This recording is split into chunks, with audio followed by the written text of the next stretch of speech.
Welcome back to your channel Tripitak. अभी हम लोग स्टार्ट करने जा रहे हैं ज्योग्राफी क्लास 6 का आपका चैप्टर 1। ठीक है, अब यहाँ पे आपको पता होगा कि हम जो है ये क्या बोलते हैं, हिस्ट्री तो करा चुके हैं, है ना। एक सेकेंड रुकिएगा।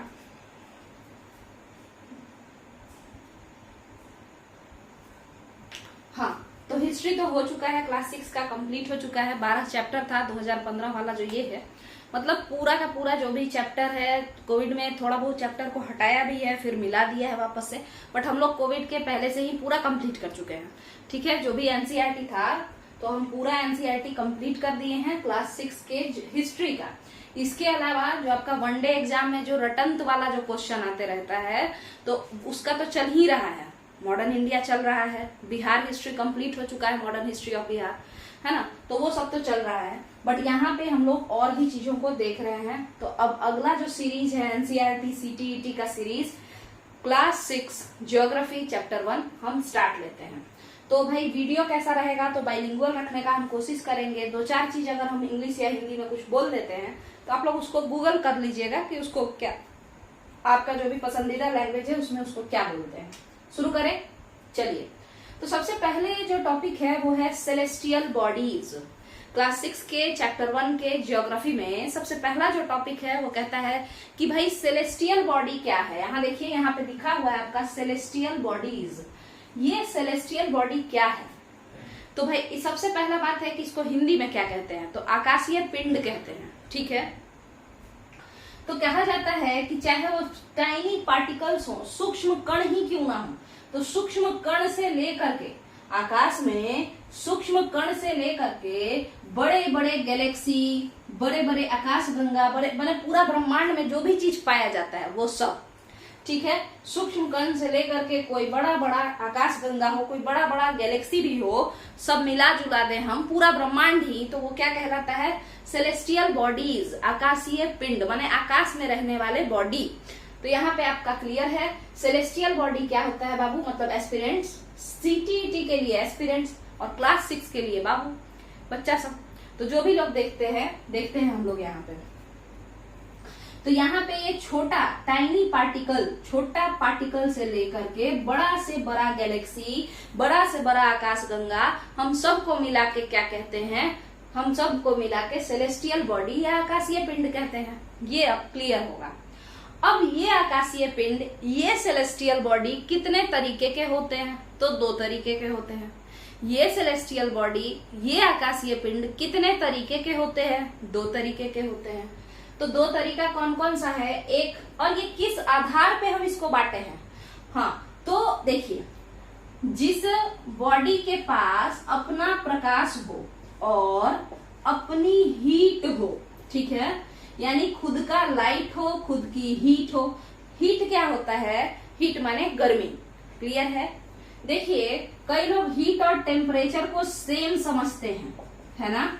कई लोग हीट और टेम्परेचर को सेम समझते हैं, बड़ा ही गलत बात है ये। देखिए, टेम्परेचर जो होता है वो तापमान होता है। अब आप खुद बताइए, तापमान तो गर्म भी हो सकता है और तापमान तो ठंडा भी हो सकता है ना।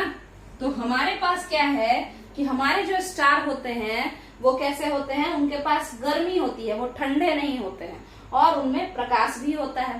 तो कहने का मतलब, अभी तो स्टार पे हम बाद में आएंगे, अभी हम लोग बात करते हैं इस पे। तो जो आपके वैसे आकाशीय पिंड जो दीप्तिमान है ना, दीप्तिमान है मतलब जो कि ल्यूमिनस है, जिसमें से प्रकाश निकल रहा हो, जिसमें से लाइट आ रही हो, है ना, और जिसमें लाइट होगा ना बाबू, तो वो गर्म ऑटोमेटिकली हो जाता है। ठीक है, जैसे अगर आप बॉल को भी छुए, जो बॉल जलते रहता है, तो उसको भी छुए क्योंकि उसमें लाइट है, तो वो गर्म हो जाता है। ठीक है, लाइट हीट एनर्जी प्रोड्यूस करता है, क्लियर है। दोनों ही बातें आप कह सकते हैं, है ना। ज्यादा गर्मी, सुनिए, ज्यादा देर तक लाइट जला तो गर्म हो जाएगा, बहुत ज्यादा देर तक किसी चीज को हम गर्म करते हैं तो वो चमकना शुरू कर देता है, यानी उसमें लाइटिंग इफेक्ट आ जाता है। तो दोनों ही बातें हो सकती हैं, लाइट से हीट बनता है, हीट से लाइट भी बनता है ना। तो दोनों ही बातें हैं। जैसे हम आपको एग्जांपल दिए कि देखिए, जब हम बॉल जला देते हैं तो बॉल जला के छोड़े हुए हैं, उसके बाद जाके सीधे बॉल छुएंगे ना तो हाथ थोड़ा सा जलेगा, ठीक है। यानी कि उस लाइट के एनर्जी के वजह से हमको एक हीट एनर्जी फील हुआ, क्लियर है। उसी तरीके से हम किसी को आग पे रखे हुए किसी चीज को हम आग पे रखे हुए हैं लगातार, तो उसके बाद क्या होता है कि वो गर्म होते उसमें एक अलग सा चमक आ जाता है, आग जैसा चमक आता है, यानी कि उसमें अब लाइट एनर्जी भी आ जाता है। दोनों ही बातें हो सकती हैं, ठीक है। तो जब हम किसी आकाशीय पिंड को सेलेस्टियल बॉडी में, किसी भी सेलेस्टियल बॉडी माने आकाशीय पिंड में हम लोग क्या देख लेते हैं, हम लोग जब प्रकाश देख लेते हैं, लाइट देख लेते हैं और गर्मी देख लेते हैं, तो हम ऐसे बॉडी को ल्यूमिनस सेलेस्टियल बॉडी कहते हैं, यानी हम ऐसे बॉडी को दीप्तिमान आकाशीय पिंड कहते हैं, क्लियर है। तो सीटेट में आप लोगों का 6 to 8 से ही सबसे ज्यादा क्वेश्चन होता है। इसके अलावा थोड़ा अगर एडवांस जाएगा, जैसे बीपीएससी वाला जो आया था बहुत ही हार्ड क्वेश्चन 1 to 5 के लिए, वो बहुत ज्यादा हार्ड था। बट इस चैनल पे वहां पे जो क्वेश्चन आया था ना, तो उसमें से बहुत सारा क्वेश्चन इस चैनल के बिहार सीरीज में करवाया जा चुका है, और मॉडर्न इंडिया जो सीरीज चल रहा है उसमें भी कुछ क्वेश्चन वहां पे देखने को मिला है। जैसे हम बताए हैं स्वदेश बांधव समिति के बारे में, और स्वदेश बांधव समिति जो अश्विनी कुमार दत्त लिखे थे, वो आया हुआ था, मतलब बनाए थे, वो एक संस्था था जिसको अश्विनी कुमार दत्त बनाए थे। तो वो आपके बीपीएससी पीटी में आया हुआ था, जो टीचर वाला था, उसमें पीआरटी टीचर में, क्लियर है। तो दोनों ही चीजें हम लोग साथ में लेके चलेंगे, एडवांस वाला भी और ये जो बेसिक होता है एनसीईआरटी बेस्ड वो भी। तो चलते हैं। तो क्या आपको दीप्तिमान आकाशीय पिंड यानी ल्यूमिनस सेलेस्टियल बॉडीज क्लियर है? आगे चलते हैं। अब बात करते हैं कि नॉन ल्यूमिनस सेलेस्टियल बॉडीज क्या होते हैं, मतलब जो कि दीप्तिमान ना हो वैसे सेलेस्टियल बॉडी, वैसे आकाशीय पिंड जो कि खुद से चमकते नहीं हो, जिनके पास खुद का प्रकाश नहीं हो, और खुद की गर्मी भी नहीं हो। तो ऐसे बॉडीज को हम लोग क्या कहते हैं? ऐसे बॉडीज को हम लोग नॉन ल्यूमिनस सेलेस्टियल बॉडीज कहते हैं, क्लियर है। अब समझते हैं कि अब ये किस टाइप के सेलेस्टियल बॉडी होंगे, कैसे आकाशीय पिंड हैं ये। तो आपके ग्रह जो है उनके पास ना तो गर्मी है अपना, और ना ही अपना लाइट है, कुछ नहीं है। ना तो उनके पास अपना हीट है खुद का, और ना ही उनके पास अपना प्रकाश है। वो सारा का सारा सूर्य से लेते हैं, है ना। सोलर सिस्टम है तो सन से ही हम लोग, हमारे मतलब पूरे जो भी ग्रह हैं उनके माता पिता सब सन है, और वो सन से ही सारा एनर्जी लेते हैं। यहाँ तक का क्लियर है आपका। इसके बाद क्या है, इसको भी समझेंगे। तो भाई क्या केवल ग्रह ही ऐसे हैं या बाकी लोग भी हैं? तो सन को छोड़ के मतलब तारा को छोड़ के, स्टार्स को छोड़ के, अभी चूंकि हम लोग 6th क्लास की बात कर रहे हैं, तो हम लोग सन अर्थ से रिलेटेड ही बात करेंगे, और अर्थ के लिए जो अर्थ का मम्मी पापा है, जो उसका मतलब करता धरता है, वो सन ही है ना। तो इसीलिए अभी हम लोग तारा ना कह के सन कह रहे हैं। चलिए देखते हैं। तो सन जो है उसके पास अपना हीट लाइट है ना, और हम लोग जितने भी ग्रह हैं उसी से ले रहे हैं एनर्जी, है ना। चाहे वो लाइट एनर्जी हो, चाहे वो हीट एनर्जी हो, कोई भी हो, ठीक है, अपना नहीं है उनके पास। तो क्या बाकी लोग के पास है? क्या नहीं। जो ग्रहों के गोल गोल घूमते हैं, जैसे जो अर्थ के चारों ओर चक्कर लगाते हैं, जो उनको भी हम क्या कहते हैं?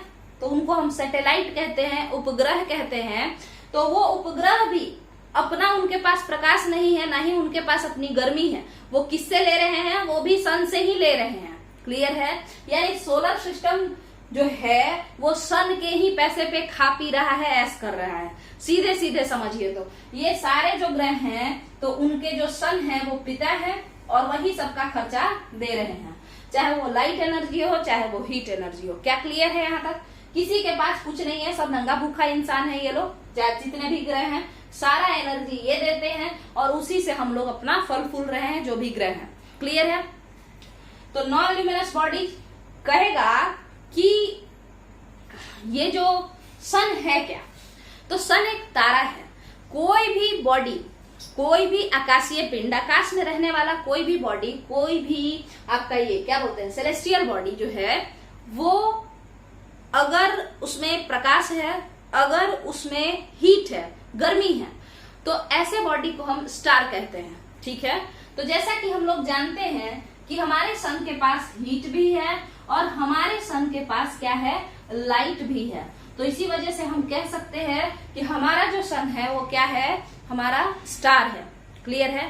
तो क्या केवल और केवल सन ही एक तारा है? तो ऐसी बात बिल्कुल नहीं है, तारे अनगिनत हैं। बट एक बात याद कीजिए कि हम लोग मान के चलिए, एक बात को समझिए, हम लोग जिस पे डिपेंडेंट होते हैं तो हम उसको ज्यादा, मतलब वो हम लोगों के लिए ज्यादा इंपॉर्टेंट होता है ना। जैसे मम्मी पापा तो सभी के हैं, मगर हम लोग सबसे ज्यादा अटैच्ड किससे हैं, अपने अपने मम्मी पापा से हैं। क्यों? क्योंकि हम उन पे डिपेंडेंट है, हम अपना सारा एनर्जी ही उन्हीं से ले रहे हैं। क्लियर है? तो यहाँ पे वही चीज है कि तारा तो कई सारा है, बट अगर सन जो बुझ जाए तो ये हमारे जो 9 ग्रह हैं, मतलब 8 ग्रह अब हो गए, तो वो लोग सारे बुझ जाएंगे, सारा खत्म हो जाएंगे। ठीक है? क्योंकि उनको एनर्जी देने वाला, उनको खिलाने पिलाने वाला, उनका खुद का जो पेरेंटिंग कर रहा है वो सन वही है। क्लियर है? तो सन के जैसे जैसे आपके पेरेंट्स है वैसे ही मेरे भी पेरेंट्स हैं और सभी लोग के हैं, है ना। तो यानी कि सभी तारा बहुत सारा है ना। सन भी एक स्टार है, बट ऐसा नहीं है कि ऐसा हीट और लाइट वाला और कोई नहीं है, और कई सारे हैं। क्लियर है यहाँ तक का? तो यहाँ तक का तो क्लियर है। हम बताएं कि तारा क्या होता है। तो तारा वो होता है जिसके पास अपना हीट हो और अपना लाइट हो, खुद का हीट, खुद का लाइट। यानी कि तारा कह सकते हैं कि ल्यूमिनस बॉडी होता है ना, दीप्तिमान होता है, वो खुद से ही चमकते रहता है, अपने हीट और अपने लाइट से चमकते रहता है, कह सकते हैं हमेशा। तो ल्यूमिनस बॉडी ही तारा होता है ना। और जिसमें भी ये क्वालिटी है वो सारे तारा कहलाते हैं। और हमारे पास जो सन है उसमें भी ये क्वालिटी है, तो इसीलिए सन भी तारा है। यहाँ तक का क्लियर है। अब आपके मन में एक बात नहीं आ रहा है क्या कि आखिर ये सन के पास हीट और लाइट आया तो आया कहां से? देखिए, सेलेस्टियल बॉडी, ल्यूमिनस बॉडी माने दीप्तिमान वाला, और नॉन ल्यूमिनस जो इसी से पल रहा है, इसके एनर्जी से वो पल रहा है। अब सन के अलावा जितने भी चीज हैं, अर्थ, सैटेलाइट ऑफ अर्थ, मतलब जो पृथ्वी का उपग्रह है, चंद्रमा, या मंगल के भी जो उपग्रह हैं, फोबोस और डेमोस, तो वो सारे के सारे उपग्रह सब सन से ही तो एनर्जी ले रहे हैं ना, है ना। तो क्लियर है? तो यहाँ तक का तो क्लियर है। मगर हम लोग को जो बात करना है वो ये बात करना है थोड़ा सा कि ये जो सन है या कोई भी जो तारा है उसके पास हीट और लाइट कहाँ से आ जाता है, जबकि जो आपके ग्रह हैं, प्लैनेट्स हैं, तो वो भी तो आकाशीय पिंड है, वो भी तो सेलेस्टियल बॉडी है, बट उसमें क्यों नहीं है ना।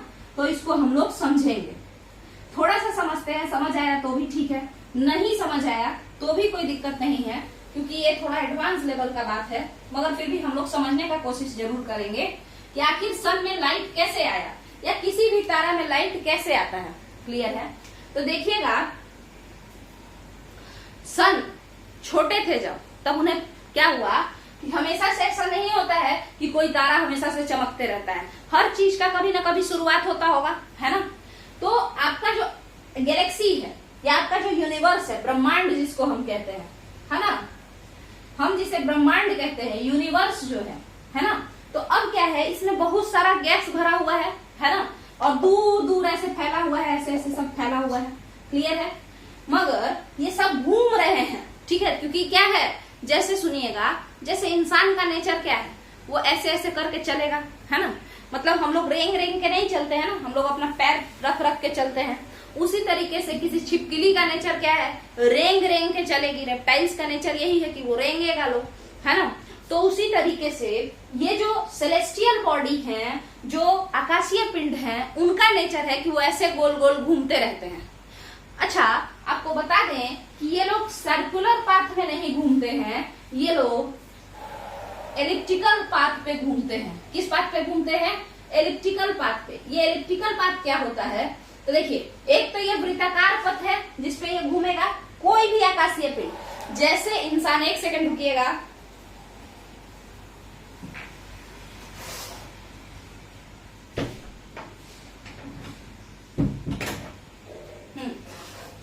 जैसे इंसान जो है, हम लोग जो है चलते हैं ना, तो चलते हैं, वैसे ही छिपकली रेंगती है। तो आकाशीय पिंड क्या करते हैं, तो वो घूमते हैं। अच्छा, घूमने का क्या है, हम ऐसे भी घूम सकते हैं, इसके ऊपर ऐसे ऐसे करके घूमते हुए आ जाए, है ना, गोल गोल भी घूम सकते हैं। मगर जो हमारे सेलेस्टियल बॉडीज हैं वो गोल गोल नहीं घूम करके वो कैसे घूमते हैं, तो वो तो एलिप्टिकल पाथ पे घूमते हैं, ऐसे घूमते हैं, इस तरीके से ऐसे घूमते हैं, ठीक है। और एलिप्टिकल पाथ को हिंदी में क्या कहते हैं, तो दीर्घवृत्ताकार पथ कहते हैं, दीर्घवृत्ताकार पथ। पथ को ही कक्ष भी कहा जाता है, यानी कि ऑर्बिट भी कहा जाता है। क्लियर है, ठीक है। इस रास्ते को ही तो ऑर्बिट कहते हैं, इसको आप एलिप्टिकल पाथ कहिए या एलिप्टिकल ऑर्बिट कहिए।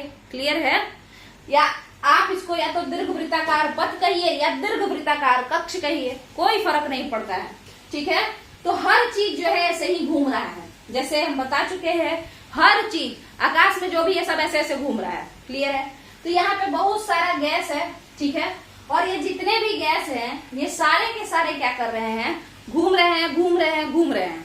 क्लियर है, ये जितने भी गैस हैं ये घूम रहे हैं। अब घूमते घूमते, जैसे आप बात को समझिएगा, जब हम लोग सारे लोग गोल गोल घूमते रहते हैं, मान के चलिए 10 दोस्त हैं और 10 दोस्त छत पे चले गए और गोल गोल घूमना शुरू किए, तो ऐसा होता है क्या कि हम किसी से जाकर के टकरा जाएं या किसी के नजदीक चले जाएं, फिर हम किसी से दूर। देखिए जैसे एक यहाँ घूम रहा है, एक यहाँ घूम रहा है, हम इस तरीके से घूमते हुए अगर इधर चले गए तो हम उससे तो दूर हो गए और इसके नजदीक हो गए। क्लियर है। तो इसी तरीके से गोल गोल घूमने के वजह से ये जो गैस है ये आपस में इकट्ठा होने लगेंगे और इस तरीके से कुछ कर देंगे, ठीक है। सारे गैस आपस में इकट्ठा होने लगेंगे। ऐसा नहीं है कि मान के चलिए सुनिएगा, आप 10 लोग घूम रहे थे तो उसमें से कुछ 10 लोग में से कुछ दोस्त है ना, आप अपने बेस्ट फ्रेंड की तरफ ऐसे ऐसे करते हुए चले गए, है ना। उसी तरीके से यहाँ जो खड़ा था वो अपने बेस्ट फ्रेंड की तरफ ऐसे ऐसे करता हुआ चला गया। क्लियर है। तो कहने का मतलब क्या है कि आप इतना दूर में अपना एरिया बना लिए, है ना। उसी तरीके से एक और जो आपका जो बच्चा था गया था तो वो इतना दूर में बना लिया। तो कहने का मतलब क्या है कि कुछ गैस एक जगह इकट्ठा हो गए, कुछ गैस एक जगह इकट्ठा हो गए, ऐसे ही कुछ गैस एक जगह इकट्ठा हो गए, तो कई सारे क्लाउड्स ऑफ गैसेज बन गए, कई सारे गैस के बादल बन गए, है ना।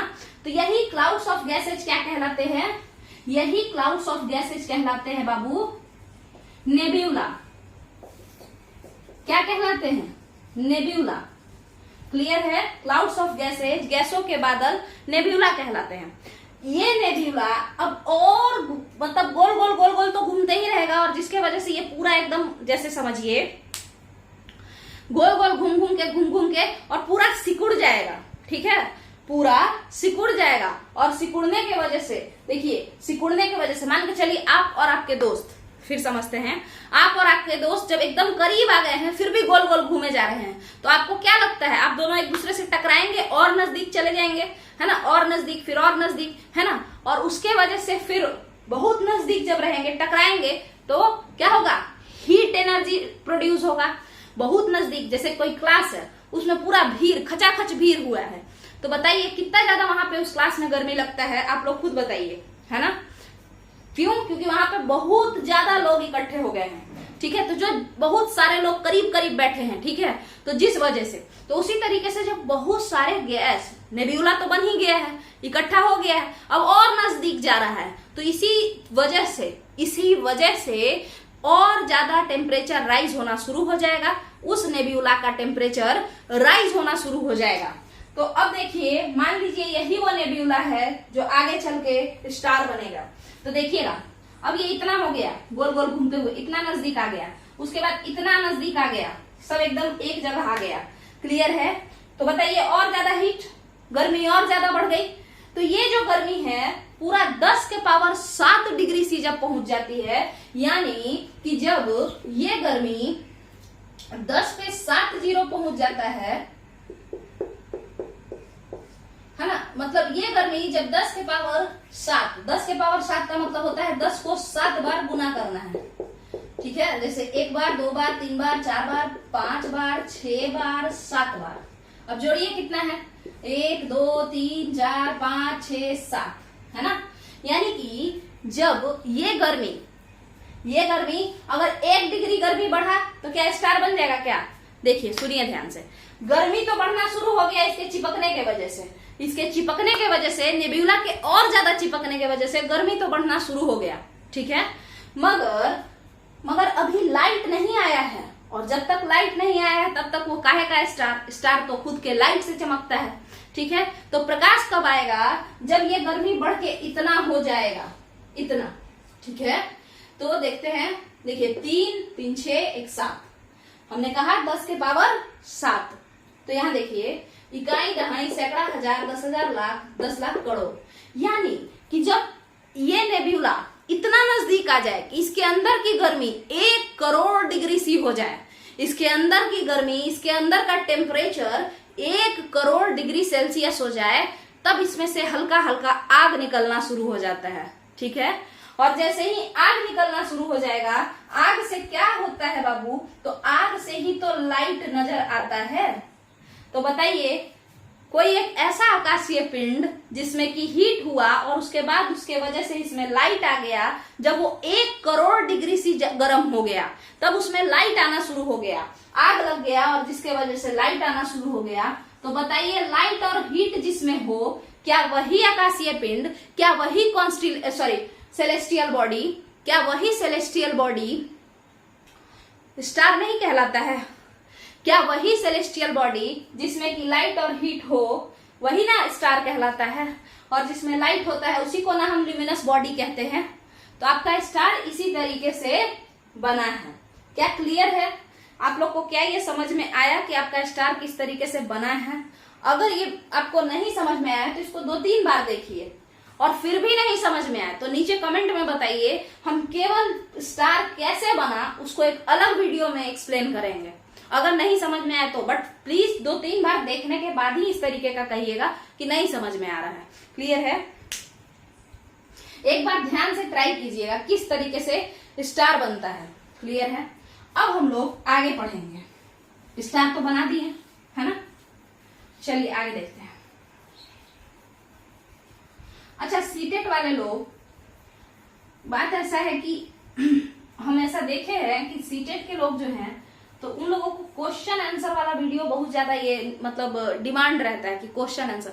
ऐसा इसलिए हम जानते हैं क्योंकि मेरे घर में ही मेरी बहन तैयारी करती हैं, तो उनको भी रहता है ना कि मतलब क्वेश्चन, प्रीवियस ईयर क्वेश्चन को करवा दिया जाए तो वो ज्यादा बेहतर है।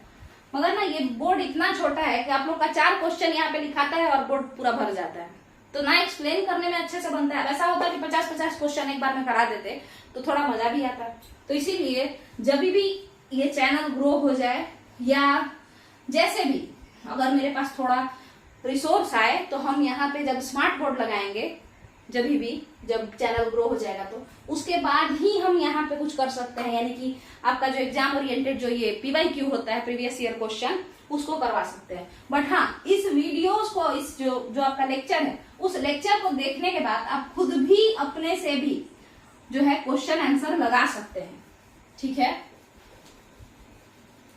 क्या स्टार समझ में आ गया आप लोग को और ग्रह वगैरह समझ में आ गया? अब हम लोग आगे बढ़ेंगे। तो ये तो क्लियर है, कई सारा बात हम लोग किए, पथ के बारे में, रास्ता के बारे में भी बात हो गया। अब हम लोग बात करेंगे आगे। फुल मून की बात कर रहा है कि बताओ फुल मून क्या है और न्यू मून क्या है। देखिए, फुल मून हम लोग पूर्णिमा की रात को कहते हैं। ये जो पूर्णिमा की रात है ये महीने में एक बार देखने को मिलती है। ये जो पूर्णिमा की रात है ये महीने में एक बार देखने को मिलती है। और इस रात को चांद जो होता है, चांद कौन है, मून कौन है, जो हमारे अर्थ का इकलौता उपग्रह है, इकलौता सैटेलाइट है। क्लियर है? अब ये इकलौता सैटेलाइट क्या होता है, मतलब जो हमारे अर्थ के गोल गोल एक ही इंसान है जो घूमता है और वो सन है। क्लियर है? आगे समझते हैं। तो एक बार एक मंथ में एक बार चांद एकदम गोल दिखता है, और ये गोल चांद जो है इसी को हम लोग पूर्णिमा कहते हैं। गोल चांद वाली रात को हम लोग पूर्णिमा कहते हैं, जिसमें पूरा चांद नजर आ रहा होता है। ये बात और है कि इसमें भी चांद अपना पूरा चेहरा नहीं दिखाता है, बट हम लोग को गोल दिखता है। और जब हम लोग बड़े होते हैं तो पता चलता है कि पूरा कहीं कुछ चेहरा छुपा लेता है ये, बट उससे हमको लेना देना नहीं है। हम लोग को ये पता करना है कि जो ये पूर्णिमा है ना, ये एक मंथ में एक बार देखने को मिलता है पूरा चांद। क्लियर है? अच्छा, कई बार ऐसा होता है कि एक मंथ में, कई बार नहीं कभी कभार ऐसा होता है कि एक मंथ में 2-2 बार पूर्णिमा आ जाता है। तो हम ऐसे दूसरे सेकेंड डे, जब देखिए मान के चलिए कि कोई तारीख है 1 अगस्त ले लेते हैं। अब इस 1 अगस्त को भी पूर्णिमा था और फिर 31 अगस्त को भी पूर्णिमा हो गया, यानी चांद, गोल चांद 1 अगस्त को भी था और फिर गोल चांद 31 अगस्त को भी हो गया। ठीक है, तो हम लोग ये वाले चांद वाले दिन को, यानी 1 अगस्त वाले को तो हम लोग क्या कहेंगे, फुल मून। ठीक है, मतलब पूर्णिमा की रात।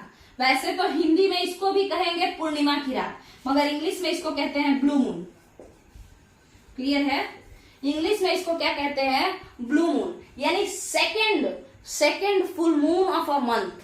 कभी कभार ऐसा होता है, कभी कभार ऐसा होता है कि एक मंथ में 2-2 बार पूर्णिमा आ जाए। जो दूसरका वाला पूर्णिमा होता है, जो दूसरा वाला पूर्णिमा होता है, उसी को हम लोग ब्लू मून कहते हैं। क्लियर है, तो यहाँ पे हम लोग समझ लिए हैं कि पूर्णिमा क्या होता है। यहाँ पे हम लोग समझ लिए हैं कि पूर्णिमा क्या होता है। अब हम आगे बढ़े तो पूर्णिमा के बाद हम लोग अमावस्या को देखेंगे। अमावस्या में क्या होता है, तो कुछ नहीं होता है। अमावस्या में क्या होता है, तो कुछ नहीं होता है, बस समझना है। अमावस्या में सच में कुछ नहीं होता है, यानी चांद बिल्कुल नजर नहीं आता है, सीधे चांद छुप जाता है। हम ऐसे ही रात को अमावस्या की रात कहते हैं और उसके बाद एक नया चांद निकलना शुरू होता है, यानी हल्का हल्का चेहरा दिखाता है। इसीलिए अमावस्या की रात को हम लोग न्यू मून कहते हैं। क्या कहते हैं इंग्लिश में, न्यू मून कहते हैं। अच्छा, एक बात समझिए, आप लोग बताइए कि सूर्य ग्रहण किस दिन लगता है। अमावस्या की काली रात। जितना भी भूताहा फिल्म है उसमें सूर्य ग्रहण कब लगाता है, अमावस्या की काली रात को, है ना। कहेगा अमावस्या की काली रात को ऐसा होगा वैसा होगा और उस दिन सूर्य ग्रहण इतना बजे लगेगा, ये सब बताता है। यानी सूर्य ग्रहण अमावस्या को लगता है। क्लियर है, और आपका जो चंद्र ग्रहण है वो पूर्णिमा को लगता है। ठीक है, चंद्र ग्रहण किस दिन लगता है, पूर्णिमा को लगता है। अब क्या यहां तक का क्लियर है।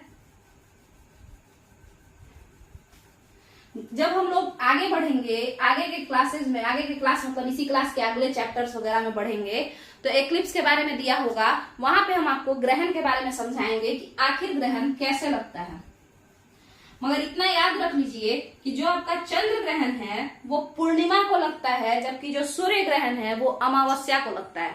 याद कैसे करेंगे, 2 तरीका है। एक तो हम लोग जितना भी भूत वाला फिल्म देखते हैं उसमें हर भूत वाले फिल्म में यही बताता है कि सूर्य ग्रहण लगेगा, अमावस्या वाले दिन लगेगा, ऐसा वैसा, है ना। तो ये चीज है। दूसरा जो है, बताइए कि चंद्र पूर्णिमा के रात के दिन, पूर्णिमा को हम क्या कहते हैं, फुल मून, क्योंकि उस दिन चांद पूरा पूरा दिख रहा होता है, गोल एकदम। तो पूर्णिमा के रात के दिन चांद सबसे सुंदर, सबसे प्यारा दिख रहा होता है ना। तो जब ये सबसे सुंदर, सबसे प्यारा दिख रहा होता है, तो अगर किसी को नजर लगेगा, किसी पे ग्रहण लगेगा, तो कब लगेगा, जब वो अपना पूरा चेहरा छुपा के रहे या जब वो अपना सुंदरता दिखाए, है ना, तो उसको नजर लगने का डर है, उस पे ग्रहण लग सकता है। तो इसीलिए जब चांद अपने सबसे सुंदर फॉर्म में रहता है उसी समय डर होता है कि इस पे ग्रहण लग जाए। और इसीलिए ग्रहण जो है, चंद्र ग्रहण जो है वो कब लगता है, पूर्णिमा की रात को। क्या क्लियर है, पूर्णिमा को न्यू मून फुल मून कहते हैं, पूरा दिखता है तो फुल मून कहते हैं। यहां तक का क्लियर है। अब अगला टॉपिक क्या है, इसको समझना है। तो अगला टॉपिक है आपका कॉन्स्टिलेशंस। अच्छा, कॉन्स्टिलेशन को क्या कहते हैं, तो नक्षत्र मंडल।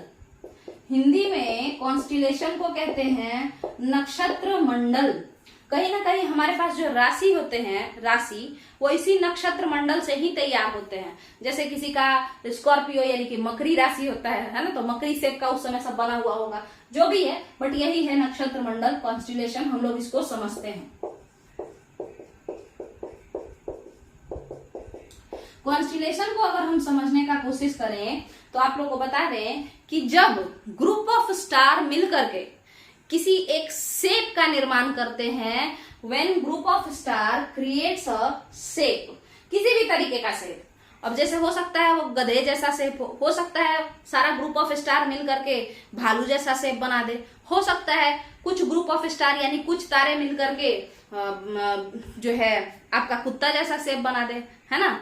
हाँ, तो इस तरीके से कई सारे जो है कई तरीके का हम लोग जो है शेप बनाते हैं। हम लोग नहीं, तारे, बहुत सारे तारे एक दूसरे के साथ मिलकर के कुछ अलग ही टाइप का शेप बना देते हैं। हम उसी शेप को कॉन्स्टिलेशन कहते हैं, ठीक है। जैसे देखिए आपका ये एक शेप है, ठीक है। हाँ, ये जो आपका शेप है, तो ये जो शेप है ये, तो इसको हम लोग कहते हैं ये जो शेप बना है इसका नाम दिया जाता है ग्रेट बियर।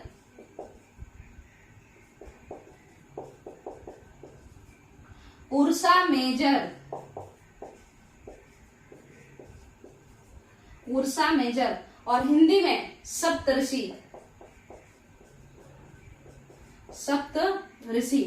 क्लियर है, उर्सा मेजर सप्तऋषि, ये 4 1 2 3 4 5 6 7, तो सप्तऋषि। क्लियर है, ये क्या है सप्तऋषि? कुछ तारे मिलकर के एक कुछ शेप बनाए हैं, एक कुछ आकार बनाए हैं, जो कि इन लोगों को, वैज्ञानिकों को भालू की तरह दिखता है ना, जो कि वैज्ञानिकों को किसकी तरह दिखता है? भालू की तरह दिखता है। और वो कहते हैं कि ये ग्रेट बियर जैसा दिखता है, ये उर्सा मेजर है। इसका नाम हमारे यहाँ क्या बोला जाता है? सप्तऋषि, 7 सेजेस, जो हमारे सप्तऋषि थे, महान ऋषि जो हमारे थे। तो इंडियन जो कल्चर है उसके अकॉर्डिंग इस नक्षत्र मंडल को हम क्या कहते हैं? सप्तऋषि नक्षत्र मंडल कहते हैं। क्लियर है, आगे चलते हैं। अब इसके बाद आपका आता है पोल स्टार यानी ध्रुव तारा। वैसे तो ध्रुव तारे की कहानी आप लोगों को अच्छे से पता होगी। हम ध्रुव तारा साइंटिफिक टर्म में ध्रुव तारा पे आते हैं। तो सप्तऋषि के मदद से आप ये तारा खोज खाज के मिलाइए और ऐसे चला जाए अगर, तो फिर इसके पूंछ के सामने एक ऐसा तारा रहता है, और वही तारा, इसके पूंछ के सामने वाला तारा ही ध्रुव तारा कहलाता है। ठीक है, तो इसी को हम लोग पोल स्टार कहते हैं, है ना, जो कि नॉर्थ पोल पे दिखाई देता है। नॉर्थ पोल कह रहे हैं, नॉर्दर्न साइड में दिखाई देता है, उत्तरी ध्रुव, उत्तर की ओर दिखाई देता है। क्लियर है, तो इसीलिए नाम इसका क्या पड़ता है? ध्रुव तारा। क्लियर है। ध्रुव तारा को हम कैसे फाइंड आउट कर सकते हैं? तो सप्तऋषि की मदद से फाइंड आउट कर सकते हैं, पता लगा सकते हैं। अच्छा, उसके बाद बताइए ये ध्रुव तारा कौन सी दिशा को दर्शाता है ना? तो ये रिप्रेजेंट करता है नॉर्थ डायरेक्शन को, ये दर्शाता है उत्तर की दिशा को। क्लियर है। चलिए, इसके बाद आगे समझना है प्लेनेट के बारे में। जब हम लोगों को प्लेनेट के बारे में समझना है, तो प्लेनेट के लिए तो हम लोग को फिर केपलर वगैरह भी पढ़ना होता है, मगर केपलर ये लोग जो हैं, इन लोगों के बारे में हम कब पढ़ेंगे? जब हम लोग लूसेंट मॉडल टाइप का कुछ पढ़ेंगे, यानी एडवांस वाला जब पढ़ रहे होंगे तब। बट चूंकि ये 6th क्लास का है ना, अभी लूसेंट मॉडल में तो मॉडर्न इंडिया चल रहा है। मॉडर्न इंडिया जो है क्लास 8 का जब एनसीईआरटी आएगा तो उसमें भी मॉडर्न इंडिया होगा, क्लास 12 में भी मॉडर्न इंडिया है, तो वो तो चलेगा ही चलेगा। बट उसके साथ साथ जो आपका लूसेंट मॉडल है ना, स्पेक्ट्रम वगैरह, वो सब भी साथ में चलता ही रहेगा। ठीक है, तो अभी तो उस पर हिस्ट्री चल रहा है उस मॉडल में, तो हम लोग हिस्ट्री करने के बाद ज्योग्राफी पे ही जाएंगे। चलिए, साइंस भी लाने के लिए हम एक स्कूल में पढ़ाते हैं, तो वहां पे बच्चे कह रहे हैं साइंस का भी वीडियो बनाने के लिए, तो साइंस का भी हम देखेंगे, वीडियो बनाने का कोशिश जरूर करेंगे। चलते हैं, देखते हैं आगे। नक्षत्र मंडल, कॉन्स्टिलेशन तो क्लियर है। प्लैनेट के बारे में हमको समझना है। ये प्लैनेट जो शब्द है ये किससे आया है? प्लेनेटाई से आया है। ये प्लेनेटाई जो है ये कहां से आया है? तो ग्रीक नाम का एक देश है, वहीं पे प्लेनेट को प्लेनेटाई कहते हैं, तो ग्रीक से आया है। और ये ग्रीक भाषा में प्लेनेटाई कहा जाता है, जबकि अंग्रेजी में क्या कहा जाता है? तो इंग्लिश में प्लेनेट कहा जाता है। जबकि हिंदी में क्या कहा जाता है बाबू? तो हिंदी में ग्रह कहा जाता है। सबकी अपनी अपनी भाषा है, तो अलग अलग नाम से सेम ही चीज को जाना जाता है। आखिर इस प्लेनेटाई का मतलब क्या होता है? तो प्लेनेटाई का मतलब होता है वांडरर। वांडरर मतलब क्या होता है? तो जो घुमंतु होता है ना, किसी के मतलब चारों मतलब अगल बगल घूमते रहे, है ना, किसी के अगल बगल जो घूमते रहे हमेशा, तो हम उसे वॉन्डरर कहते हैं। ठीक है, क्लियर है, वॉन्डरर कहते हैं। तो ये वॉन्डरर है, घुमंतु, घुमक्कड़, इसको हिंदी में आप कह सकते हैं घुमक्कड़। तो प्लेनेट का नाम इसी तरीके से पड़ा। इसके अलावा आज हम लोग ये भी देख रहे हैं अगर कि आखिर सोलर सिस्टम का नाम सोलर कैसे पड़ा, तो वो भी समझेंगे, बट अभी तो यहाँ पे बात करेंगे। तो जो ये प्लेनेट है, आखिर ये प्लेनेट क्या करते हैं, तो दीर्घ वृत्ताकार पथ पर सन के चारों तरफ घूमते रहते हैं, सन का चमचई करते रहते हैं, ताकि सन इन सभी को खाना पीना दे दे, है ना। तो इसी वजह से जो है सन के चारों तरफ ये लोग घूमते फिरते रहते हैं। ठीक है, दीर्घ वृत्ताकार पथ पर, यानी कि एलिप्टिकल ऑर्बिट पर। पथ ही, रास्ता ही कक्ष के नाम से भी जाना जाता है। क्लियर है, चलिए इसके बाद क्या हुआ, तो इसको समझना है। प्लेनेट जो है हमारे पास टोटल 9 थे। प्लेनेट हमारे पास कितने थे, 9 थे। नाम क्या था, तो देखिएगा प्लेनेट हमारे पास 9 थे, इनका नाम क्या था, तो नाम यही है, my very efficient mother just served us nuts. और उसके अलावा प्लूटो, बेचारे प्लूटो को सब लात मार के भगा दिए, मगर उस समय तो 9 थे, है ना। ब्रिटेन के म्यूजियम में 9 ग्रहों का जो है मूर्ति, वहां पे सूर्य भगवान के साथ साथ 9 ग्रहों का मूर्ति भी रखा हुआ है ना। तो वहां पे प्लूटो को भी 9 ग्रहों में शामिल किया गया है, बट अब मतलब उनको हटा दिया गया है प्लूटो को। समझते हैं थोड़ा, तो क्या है, ग्रहों को कैसे याद करेंगे, माई, ये आपके एनसीईआरटी में ही दिया हुआ है, वेरी एफिशिएंट। एफिशिएंट मतलब होता है शक्तिशाली, सक्षम। माई वेरी एफिशिएंट मदर, मेरी बहुत शक्तिशाली माँ, जस्ट सर्व्ड अस नट्स, अभी अभी हम लोगों को क्या खिलाई है, या क्या सर्व की है, नट्स, बादाम दी है। ठीक है, यही है, इसी से याद करना है। और प्लस में एक प्लूटो। शुरू में ग्रह कितने थे, ये घुमक्कड़ कितने थे, तो ये घुमक्कड़ 9 थे। क्लियर है। एम से क्या होता है बाबू, मरकरी। मरकरी को हिंदी में क्या कहते हैं, बुध कहते हैं। अच्छा, बुध के पास एटमॉस्फेयर नहीं है, बुध का अपना सैटेलाइट यानी अपना उपग्रह नहीं है। ये सब बात हम लोग ज्योग्राफी में करेंगे, मगर जो बीपीएससी मॉडल वाला ज्योग्राफी है उसमें करेंगे, एनसीईआरटी मॉडल वाले ज्योग्राफी में नहीं करेंगे। क्लियर है, चलिए आगे समझते हैं। तो मरकरी यानी बुध, वेनस यानी शुक्र, इसके बाद बताइए अर्थ माने पृथ्वी। तो अब आपसे कोई पूछे कि भाई पृथ्वी कितने नंबर की ग्रह है, तो देखिए 1, 2, 3, है ना। इसको एक बार और अच्छे से लिख दें क्या हम, 1 मिनट रुक जाइए, क्योंकि देखिए ऐसा है कि केवल सीटेड वाले ही नहीं हैं, बच्चे भी हैं, तो 6 का बच्चा सब भी देखता है। ठीक है, क्योंकि 2-4 कमेंट वो लोग करते रहता है, तो बच्चा सबको नहीं समझ में आएगा, वैसे बड़े लोगों को तो आसानी से समझ में आ जाता है। देखिए यहाँ पे अच्छे से हम क्लियर तरीके से लिखते हैं। देखिए क्या है कि पहले ग्रह कितने थे, 9 थे। अच्छा, ये पहले कब तक थे, तो 2006 तक, 2006 तक। फिर उसके बाद क्या हुआ कि एक Indian astronomical international astronomical unit जो है, यूनियन माने खगोल जो विज्ञान है ना, तो उसका पूरा एक अंतरराष्ट्रीय संगठन है ना। तो IAU उसको कहते हैं, इंटरनेशनल एस्ट्रोनॉमिकल यूनियन, है ना। खगोल विज्ञान का एक संगठन है, और इसका जो है मीटिंग होता है प्राग में। प्राग कहाँ है, तो चेक गणराज्य नाम का एक कंट्री है, चेक गणराज्य नाम का, तो उसी का एक कैपिटल है। ठीक है, प्राग। और वहीं पर 2006 में एक मीटिंग होता है, और उस मीटिंग में बेचारे प्लूटो को लात मार के सब भगा देता है। ठीक है, तो हम पहले 9 ग्रहों को देखेंगे। तो पहला ग्रह, पहले तो हम बताएं कि इस तरीके से एनसीईआरटी में दिया हुआ है कि माई वेरी एफिशिएंट मदर, आपको केवल पहला टर्म याद रखना है, ठीक है, पूरा नहीं। My very efficient mother just served us nuts.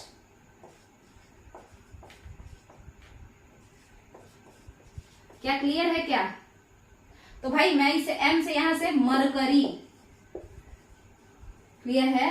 हाँ, तो एम है स्टार्टिंग में, वाई है लास्ट में, मरकरी। क्योंकि अगर एम से केवल याद रखिएगा तो एम से मार्स भी होता है, ठीक है छोटा बच्चा लोग, एम से मार्स भी होता है। तो आप लोग याद रखिएगा सन से जो सबसे नजदीक का ग्रह है वो मरकरी है। मरकरी को हिंदी में क्या कहते हैं बाबू? तो बुध कहते हैं। मरकरी को हिंदी में क्या कहते हैं बाबू? तो बुध कहते हैं। वेरी के लिए केवल भी को याद रखिए, या वी ई को भी याद रखेंगे तो काम चलेगा। वेनस, वेनस माने बाबू शुक्र होता है।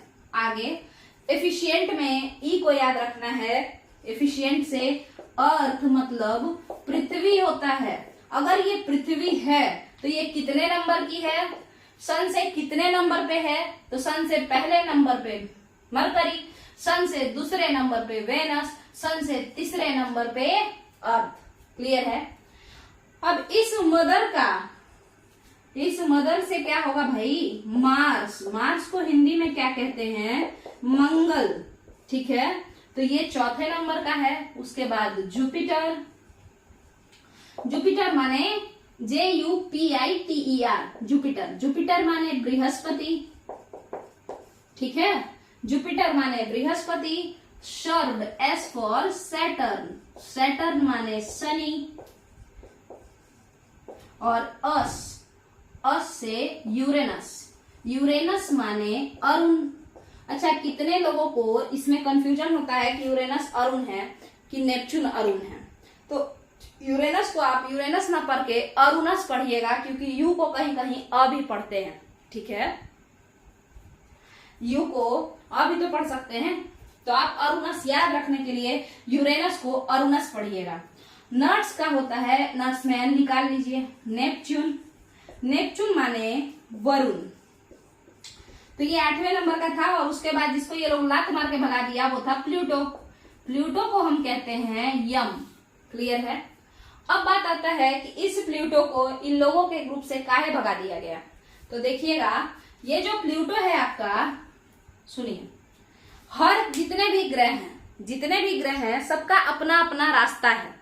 जितने भी ग्रह हैं सबका अपना अपना रास्ता फिक्स है। और कहा गया है कि कोई ग्रह किसी के रास्ते पे नहीं चलेगा। मान के चलिए, देखिए ये रास्ता है, अब जितने भी ग्रह हैं सबका ऐसे रास्ता बना हुआ है, ठीक है, अलग अलग। और कहा गया है, नियम ये है कि कोई भी ग्रह किसी और के रास्ते में नहीं घुसेगा। अगर वो किसी और के रास्ते में घुस गया तो उसको ग्रह नहीं माना जाएगा, ठीक है। तो क्लियर है? एक तो ये हुआ कि प्लूटो जो है वो इस नेपच्यून के ऑर्बिट में कभी कभी घुस जाता है।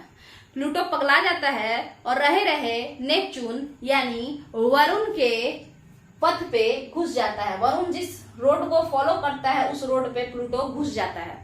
तो हो सकता है, तो एक तो ये कारण है ना, कि वो नियम का उल्लंघन कर रहा है, यानी वो ग्रह जैसा हरकत नहीं कर रहा है, तो उसको ग्रह से हटा दो। चलिए, दूसरा ग्रहों का कहना है, ग्रहों का मानना क्या है, ग्रह जो हैं वो सारे बड़े बड़े होंगे। किससे? उपग्रहों से, जो उसके सैटेलाइट से, उससे सारे ग्रह बड़े होंगे। जितने भी ग्रह हैं वो सभी ग्रहों के सैटेलाइट से बड़े होने चाहिए। नियम है कि जितने भी ग्रह हैं वो सभी ग्रहों के सैटेलाइट से, जितने भी प्लैनेट हैं, जैसे अर्थ का जो, देखिए जितने भी प्लैनेट हैं वो सभी ग्रहों के सैटेलाइट से बड़े होने चाहिए। जैसे मान के चलिए कि जो आपका अर्थ है, ये अर्थ मार्स के सैटेलाइट फोबोस और डीमोस से छोटी हो तो फिर तो इसका बेइज्जती हो जाएगा। फोबोस और डीमोस तो कहेगा कि भाई हम ज्यादा बड़े हैं, हम ही को रख लो, हम ही को बना दो ग्रह, इसको क्यों बना के रखे हो, है ना, क्योंकि ये तो हमसे छोटी है ना। समझ में आया? तो जितने भी ग्रह हैं उसको किसी भी प्लैनेट के सैटेलाइट से, किसी भी ग्रह के उपग्रह से बड़ा होना पड़ेगा। मगर बेचारा प्लूटो आपका जो ये जुपिटर है, जुपिटर बृहस्पति के उपग्रहों से, ठीक है, बृहस्पति का उपग्रह टाइटन वगैरह जो है, टाइटेनियम ऐसे करके कुछ बोलते हैं इसके, ठीक है। तो टाइटन तो उसका है ना, क्या बोलते हैं, सैटर्न का है। एक बार आप लोग देख लीजिएगा। तो जो आपका ये जुपिटर है ना, जुपिटर बृहस्पति, तो उसके ग्रहों से, जुपिटर बृहस्पति के ग्रहों से, बृहस्पति के ग्रहों से प्लूटो, सॉरी बृहस्पति के उपग्रहों से, बृहस्पति के सैटेलाइट से प्लूटो छोटा है। तो ये कैसा बात हुआ, ये कैसा, देखिए जैसे मान के चलिए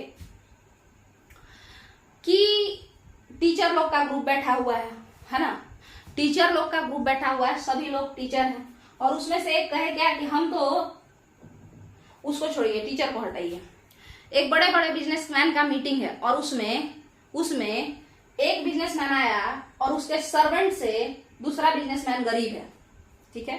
देखिए इसको समझते हैं। एक बार का बात है कि बड़े बड़े बिजनेसमैन का मीटिंग हुआ, बहुत सारे लोग आए और उसमें कहा गया कि जो लोग करोड़पति हैं वो सारे लोग एक सीट पे बैठ जाइए, ठीक है। देखते हैं कैसे इस बेचारे प्लूटो को निकाला गया। एक तो ये पाथ इधर उधर कर देता है, किसी और के रास्ते पे भाग जाता है, तो उस वजह से कहा गया कि इसको निकालो, फेंको बाहर। और देखते हैं, आज गर्मी बहुत ज्यादा है, यहाँ पे फैन चलाने में दिक्कत होता है, आवाज आता है।